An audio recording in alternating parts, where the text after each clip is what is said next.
प्रणम्य शिरसा देवं गौरीपुत्रं विनायकं भक्तावासौ स्मरे नित्यम् आयुष्कामार्थसिद्धये प्रथमं वक्रतुण्डं च एकदन्तं द्वितीयं कृष्णपिङ्गाक्षं गजवक्त्रं चतुर्थकं लम्बोदरं पञ्चमं च षष्ठं विकटमेव च सप्तमं विघ्नराजेन्द्रं धूम्रवर्णं चितास्तमं नवमं भालचन्द्रं च दशमं तु विनायकम् एकादशं गणपतिं द्वादशं तु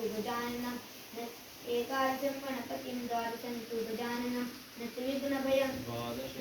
द्वादशैतानि नामानि त्रिसन्देह पठेन् नरः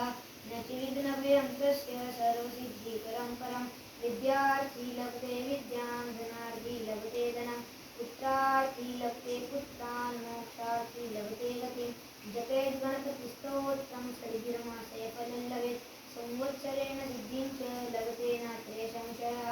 अष्टभ्यो लभते नात्र संशयः अष्टभ्यो ब्राह्मणेभ्यश्च लिखित्वा यः समर्पयेत् तस्य विद्या भवेत् सर्वा गणेशस्य प्रसादतः। श्रीनारदपुराणे संकस्तनासनं नाम गणेशस्तोत्रं गणेशार्पणमस्तु।